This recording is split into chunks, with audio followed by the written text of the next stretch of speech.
E whaatalo whaatu I le mai mo whaafongafonga mai si o tātou atunuu nei vaenga le fiafi. Pa ia I tupu mai e o le atunuu. Ia I pa ia whaale I kālesia, pa ia whaale atunuu, ia e mese foio, pa ia o le tāwhatolu whaatawangai o le tātou mālo. Nei a fiafi, ia e pe o na silsila mai, ma tangtanga I mai, ia I tātou laulau filfilia nei a fiafi, ia ua iai sui o tina mai sao whainga ese tonu o tātou atunuu, e whaataltala noa, tūlanga I ngā luenga, ma ngā ioinga o loo whaatino I sao whainga ese, e Tete'e atuai I Sauaga e whaasanga I tina, ma tamaitai, ai mese fo o whanau si o tātou atunuu. Ia e pe on si la fia, ia o mai o na sainia, ma aloa ia o na avea Samoa, o stasi, o sui awai, e whaamamaluina le whiangainga whaavao malo, e pui ai, ma tafi e sea Sauaga, ma whainga whaailonga tangata, whaasanga I tina, ma tamaitai o le lalolangi, pe o na sainia Samoa le tasiva I valua. Ai o tausanga ta itasi, I la solus fulu 5 o Novema, e whaamanatu ai, ia ngai o inga, e Tete'e atuai, ia I Sauaga e whaasanga I tina mata maitai, le se fulu ono aso, e a mata mai le aso luas fulu 5 o Novema, se ia pa ia le aso fulu o te sema I tausanga ta itasi. Ia le ala fo ia iai le whamanatuina o lea fo ia so tā ua nei tausanga, ma ua filfili ai le laulau e pe on silsila ma mai mo mai iai. A o le ise e loa le whaataltal noanga nei a fiafi, ia e mua na whaailoa mo le sila fia le tātou atunuu, ia sui mamalu o le laulau o le a whaatal noa nei a fiafi, I le itu atu I o loo iai le sunga le tamaitai fo mai, o le tō whamanino I mta upsilsili whaalawa I tele, po o stasi fo I o whaiaonga, o loo whaiaonga il kolisi whawhaiwheau I piula, ai le ngatai na o le whalitua fo I o le whaiwheau whaiaonga il kolisi whawhaiwheau piula, le sunga tamaitai fo mai a Mercy Maliko, ia a o le sunga fo I a Mercy o stasi fo I o tangata sue o le University o Tago I New Zealand, I mata opu lautele, e a afia ai ma mata opu tau Sauaga I tutono a inga. O so mai ai le o ngā tonu, o le faltua I le sui tamaitai o le nu o le fioanga whalevao, o le sunga ia whaasalafa, tawhili lupe tia maalie, ia o stasi fo I o loo iai tono sao whainga, po le paia inga faltua matausi o le fioanga o whalevao. Ia po se sui a wai fo I o le komiti o tina o whalevao, a o le sui tamaitai o le nuu, o loo ngā lue whaatasi lalo le tātou mta ngā luenga o tina tamaitai, a tina o fioanga ma ngā sotai. Ia o na so mai ai lea I lo itu lea, ia o le sunga le faltua ia ui mai tua sua, o le faltua o le whaalo longa o le ainga sa sua, mai le fioanga o nganga ifo le vao I le whanga.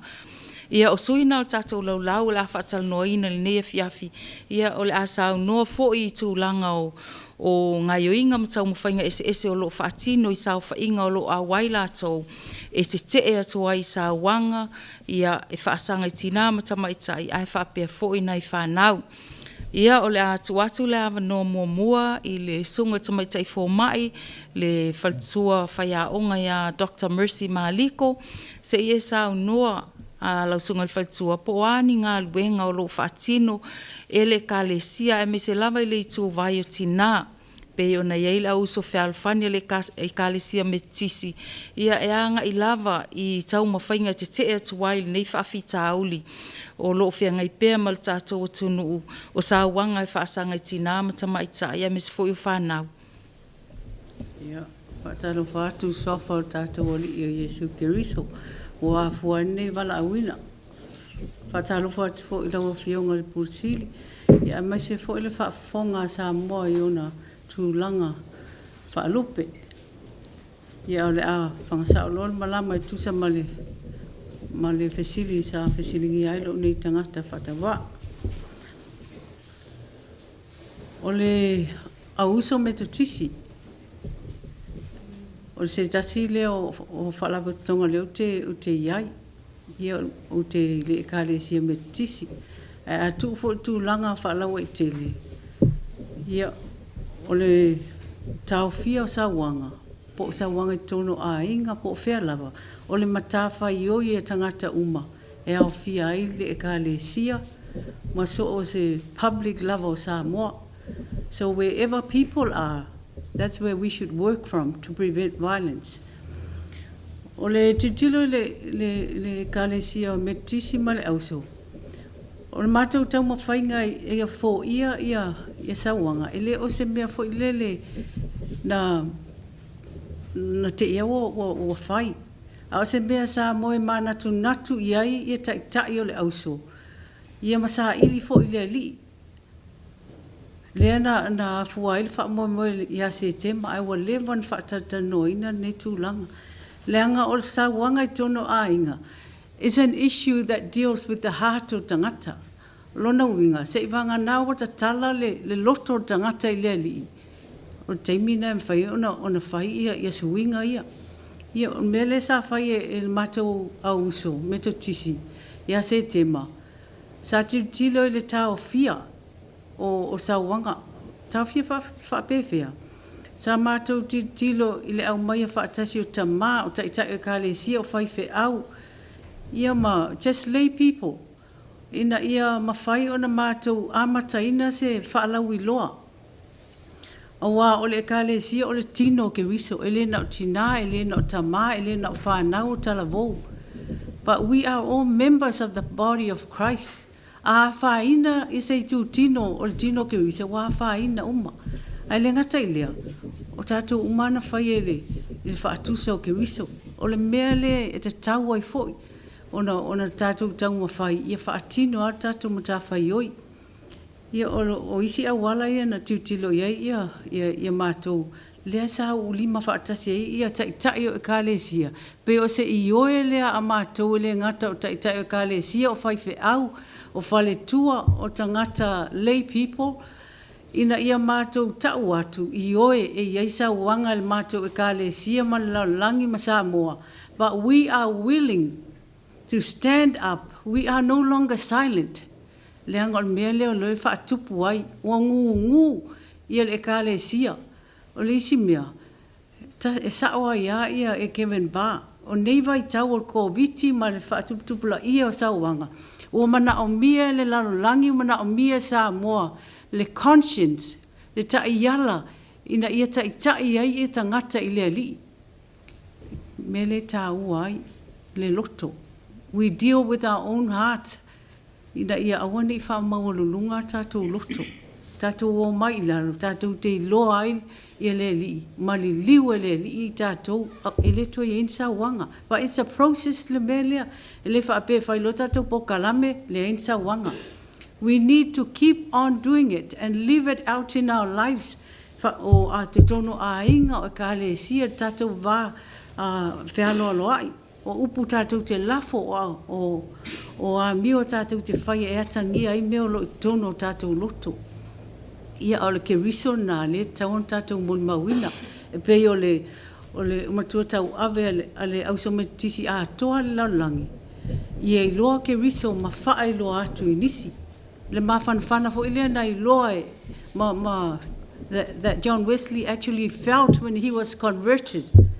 O le liua tangata liua le loto maua mawhanawhana o ke riso. Whapena o na tau ave ai pea. Ia mena o lo mana o mia.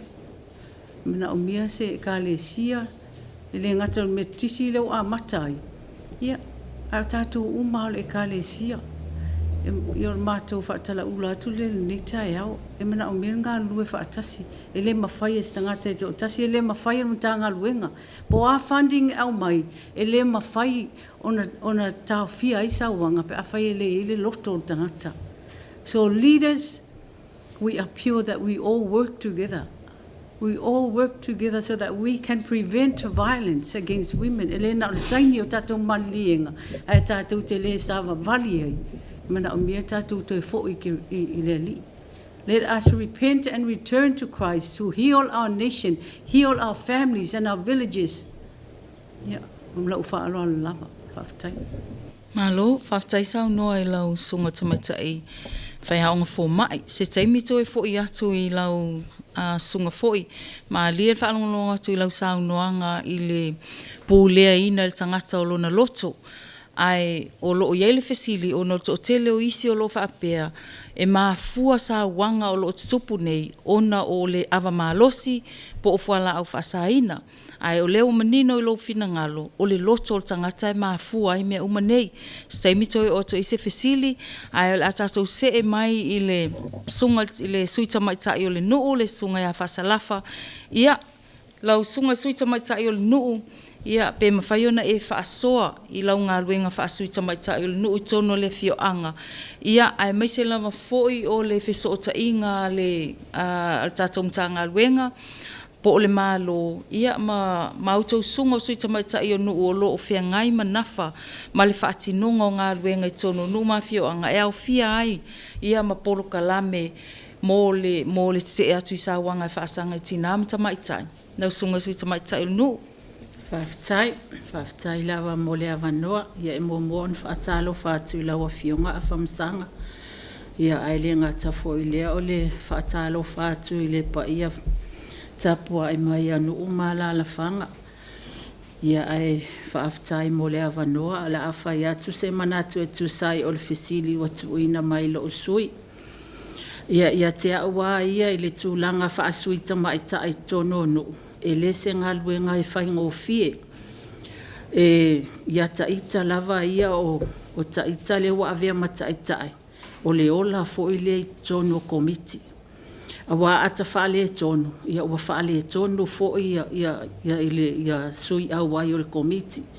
Ia taita ia e tate mawhau i se mea mo le lei o lata komiti i tūlanga o ngā luenga whaatino ai maise o le tūlanga o lota ia i totono o le avea ai ma sui o sufono a le komiti tono o le malo e ala lea il matanga luenga o tina mata maitai ta te tau mawhai e whai so ta sao i totono o upu whai pe a whai fono i masina taitasi ai le ngata i lea ia o le feso o tai e pei o itale a wala o mātu i e feso o ta inga o mana o me mana o mia e ai le malo e a wala atu i sui o le nuu po o sui ta maitai la to te whaatino atu langa i e tono komiti taitasi i lo uia tu la i mai e whale vau ia e mate ngā lulu e whaatasi a ma le sui o le mātou nuu ma te tala noa whaasoa o le ase mea manu i ai le mātou nuu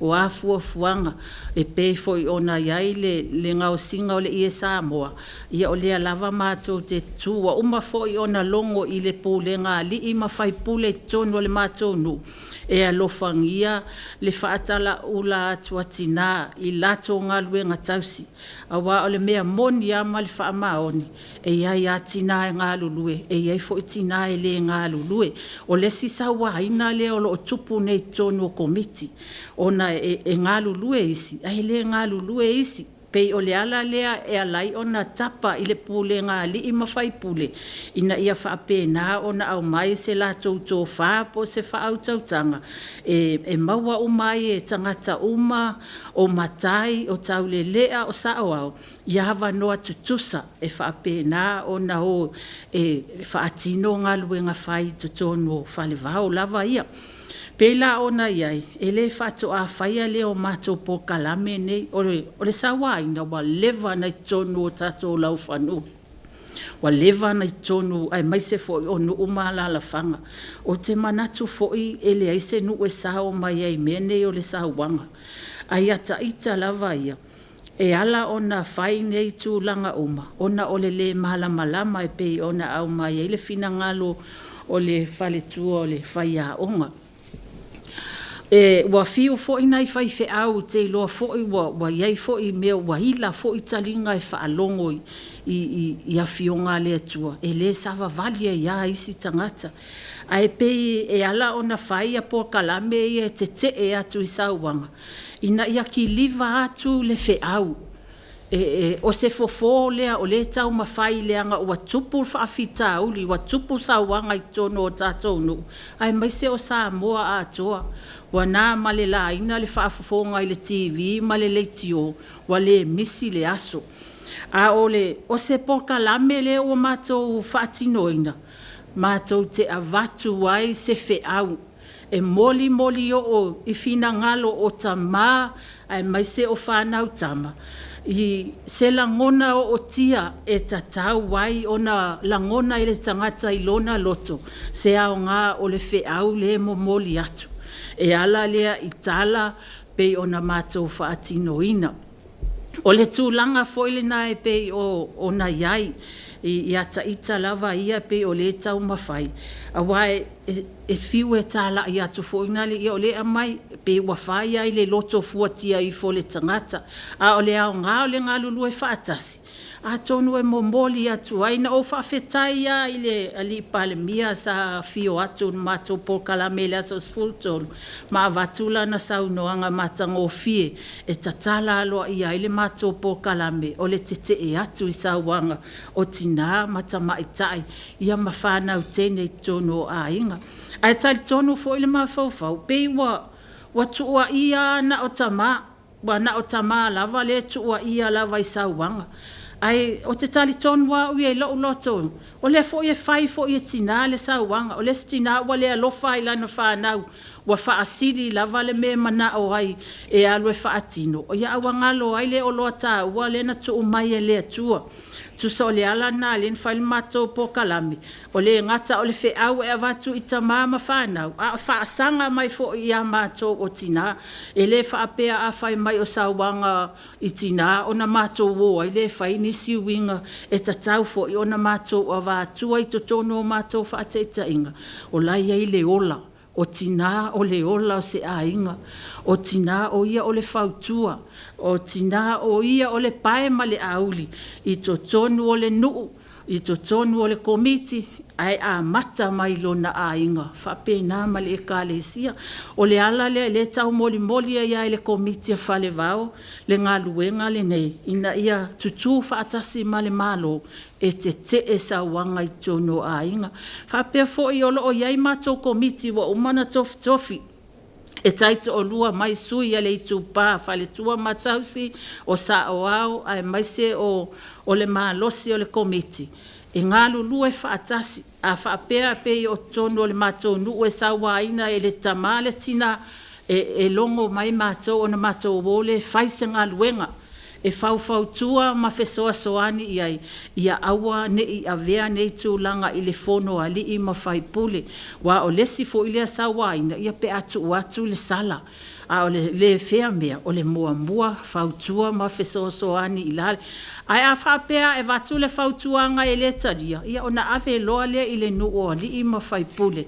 E au mai ai le tō wha ma le whaautanga.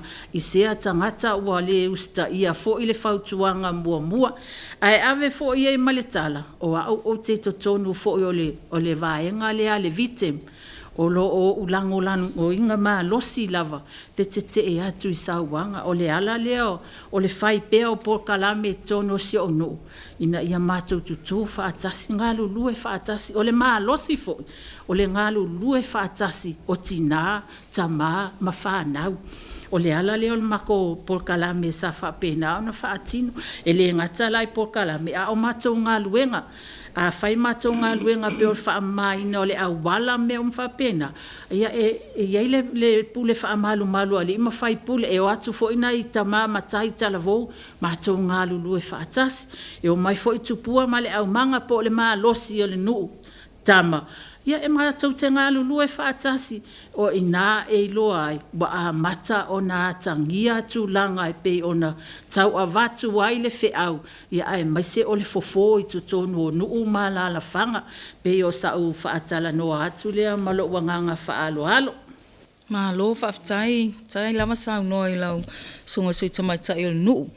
E esel tā ua vaenga pe o na sau noa iai ai mai se lava ngā lulu e whaatasi. Ai o leisi vaenga e manai a maalia fo I whaalongolongo atu. O le tō Polokalame le sa whaatino. Ai pe o la fo I sa avel whaata ua I tamā. Ia manai a tupulanga talavo wali. Ia wa o leisi fo I vaenga na pe a fo o manino lau saunoanga. Pe ua mafuli lava ngā luenga mga ioinga a ngā itina. ia ai pe o le e malia il whaalongolongo atu, o le fo isa mafuli lau tau mawhaingai i nei tama. Ai o tas fo i vaenga le pe e lo o tutusa o mai ia o tau o fionga lau le whiwhinei. Ona o leo whaatino o mau tau Polokalame e Tete'E atua i Sauaga i whaasanga i tinam tamaitai, pe on sau nole sunga i le tamaitai fo mai whaia onga, wa uman whaatino o Polokalame a le auso whealfani o tina o le ekalise me tisi, ia o whapea fo en mai an whaatino o Polokalame al komite tina i whalewao le sa tau la moela o sunga sui tamaitai. Whapea na fo i le komite tina o le fio anga o ngai fo le vao, ia le fo isa a wai ma whaalongolongo i le matango fio tau mawhainga o manei. Ia ai stemi fo i toi o atu se whaamatalanga i lau sunga i le sui tamaitai o le nuu, ai o le o mai i lau sunga i whalitua ui mai tua sua, o le whalitua fo i o le whaalolonga la inga sa sua. Ia se isa noa ia ma whaasoa sau fina ngalo i le sao o tina i sao whainga whaale nuu. Ai mai se lama foi o i la tau o lo ta imua i komite tina o whalitua o tapa au nuu mafio anga. Ia mai se foi o tausi o lau fuelo loa ma to uli o nuu mafio anga. Ini ngai o inga foi o lo whaatino. Ia ina ia pui ai ia tina mana i whanau teine mai sa wanga o lo whia ngai mai la tau. Lau sunga whalitua. Mano. Whamaro sango. Tai wha mrao ngoa. O kusau i e whai ngā ngongi. O kau mai whare kua māku kua. O angarunga ngā o parau lea kua. Lawalanga mau mai kia sa. E wau sa mo. Ere whai ngoe a maingi whala ingisi a kungu. Ka kua ni mai whaki ngoa mea o ka kua hainga. Malo, whaktai sao noa i lau sunga whalitua. Ta aua foi vaenga e pe o nā whea lo fina ngalo o na o le tatununga foi. O ati ina e pe o na sao no i whalalanga. Ia ua masa wina le tele o le whesoa soa ni tūlanga tau tupe. Ia ina i tina lama la tō o tangi lima ia me whai a inga ma tau singa o whanau. Ia o le foi lo whalongolongo atu. Lo whaatino foi lau tau pito la au le una ia pea ma le whaamahalosi. Ai ai lava foi tangata whapena e pa ie ma le fia whai ia mea. Ia ai a tonu o le taulongolongo pea o tau tina mātutua o fioanga i whalitua foi. Ia o mwhai o na whaatino ia vaenga uma. Ia ma lol ngā lulue.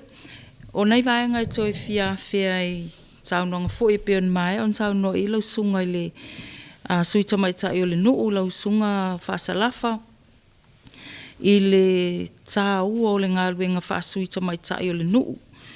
O le a se sau oi sila i tūlanga o le tāua ngā lue whaatasi pēr na e sau noa foi. O le tūlanga na e lenga te ngā lue whaatasi o i tūtino o le awhioanga. A o le si maenga tāua le pēr na e sau noa iai o le tali atu po le counselling. I le teimi e maa ua ai se whawhitau le tūla i mai tono se ainga me se lava o le vā i urunga li. Ai o lea wa e sau noa o lo whaatino lau ngā luenga whaasui tamaitai o le nuu. Ia malau tau komiti. Ia po la foi sau fautuanga i ngā luenga whaasui tamaitai ia isi au sui uso a sui tamaitai o nu. Ia i tūlanga umai pe on foi o na e whaatino i tono si au foi a fioanga. Ia whaafitai mo le whaafisiri. I se fautuanga foi ala i sui tamaitai o a fioanga uma ia e lea o ia e lau pua tama whai ngā pe o lea upu. E au ngā foi le whaasoa.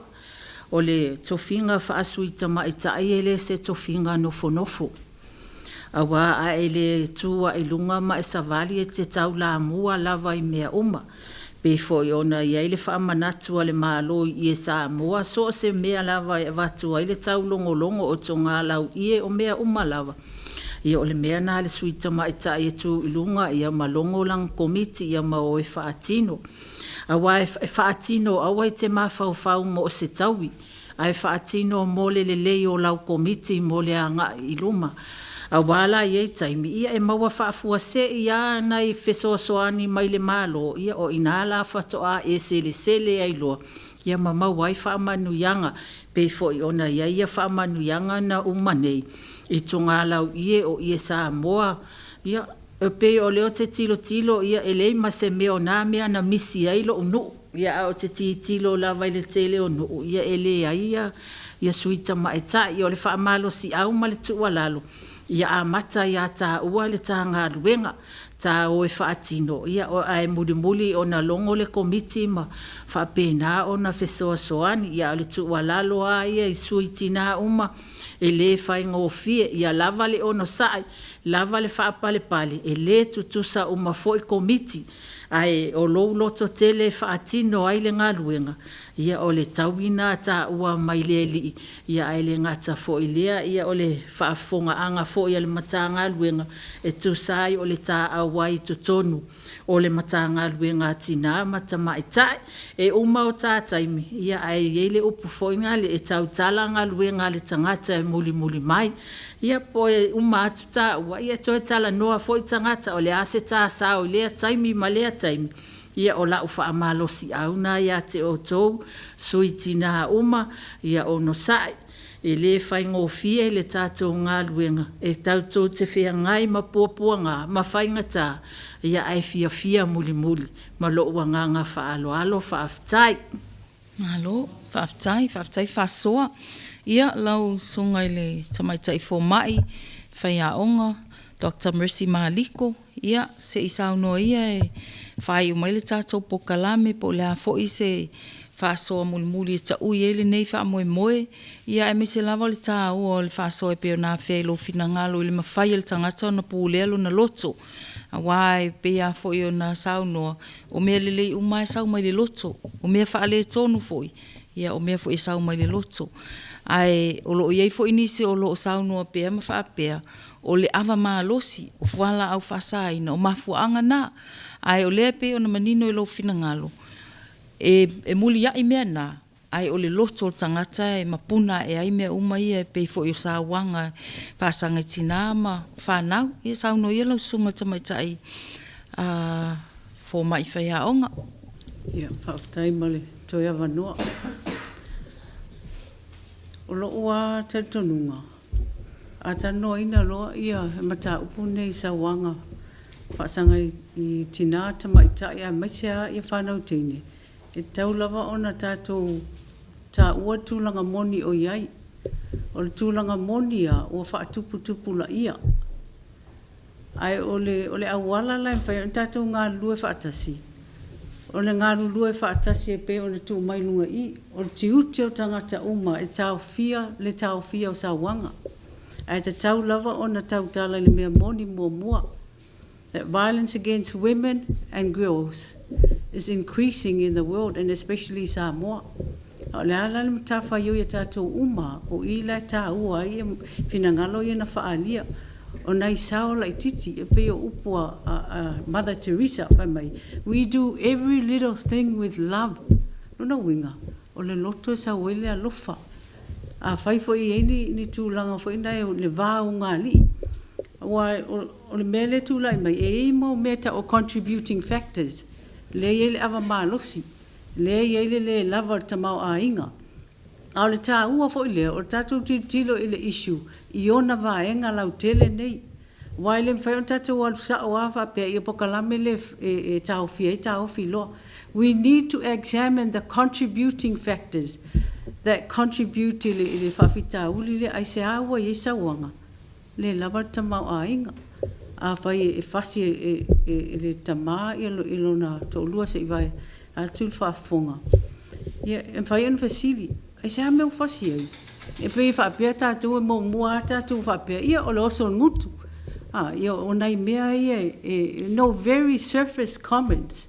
But we need to dig right to the root of whawhita uli nei. O I lai mawhai e ona o atu tamau a inga o vaenga whaaupu whai o pūlenga i te tono a inga nuu e kāresia.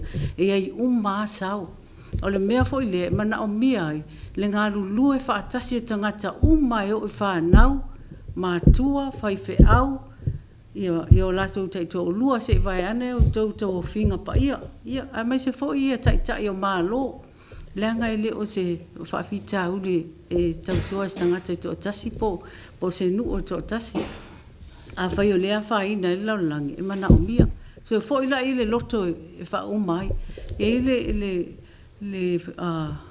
there's a verse from Colossians chapter 3 verse 2. E whapea lona whaitawina. Set your hearts on things above, where Christ is seated at the right hand of God. Set your hearts on things above. Rongo winga. Ina ua whai tātou le tua. Already, le leo tātou loto. Ai ina ua angasala le ulu i tangata. Ua iei mea ua whia mana oi whai. E ese mai i plan sa le tua. Lea whai la. E o mai nei vai taimi. A whai pū leo tātou loto. Rono winga e. O lo fio ai le tua. Ona o le loto i te tau ona fio ai le tua. E mo i tele whaafi tau. Le ase si o tātou ato toa i taimi tātou te itai. A le me tau e whape whea ona. How do you manage your anger and my anger? Mātou nei tina wa tele in a release ia mātou frustrations. Ia mātou whanau teine po whanau laiti. So we need to deal with our own hearts. A whai fo'i wale lava whaasoa. I sauta mā whamei. Amai kupa sikaleki, amai tupe pia. O ila e lui e le loto. A o tangata o tū mau le atua. Set your hearts and minds on things above. Po le a le whaoso oso mai. E te tū mau a oe. Mau a taimi while mu. You know, e for taimi e te alu ese mai e sa vali ese. Wai pia ona whai e Yesu. Ma lo Yesu le me tu fua. Ma fau ma te talo lon tamā. Mana o mia uma e tātou teimi tu ufua lea. Tātou te sā ili ai, i le source, e maua ai ia i tali whawhita uli nei, e ka le sia. O mawhtanga tina, ta tai o ka le sia, tai o nu o le au whai ngā luenga.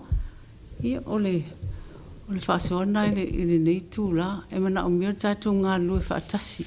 Ina e mawhai e, ona maua se sā moa manuia, au se sā moa e o ngā tasi malona whaavai, e whaavai lea tuatangia ia mio tātou tangat. Mlau whaaloa la whaafitai. Mahalo, whaafitai sā noa. Ia, sā moa malau whaafonga mai mo mai nei, tūlālea whiawhia o se Polokalame nā o tū whaatasia, ia e wha manatu o i fōi le whaelonga ino le se fulu ono aso e te atuai ia i Sauaga e whaasanga tinam tama i tai o le lalangi pe fōi wha manatu i ne Samoa le nganga mawalunga ia i eise tā ua ma se ao ngā paenga pe ona sau noa i eisui mamalu laulau nei i tamā o tina o nei whanau tupulanga talawo mai tato uma ia wālawa le tau mawhaina ia Tete'e atu le nei mala whaato i lalo atunu o whaato i lalo ainga o Sauaga whaasanga i tina matama i tai whapea ma whanau Samoa ia manuia tele lau whaasausonga Samoa nea fiafi so i fua mai manuia.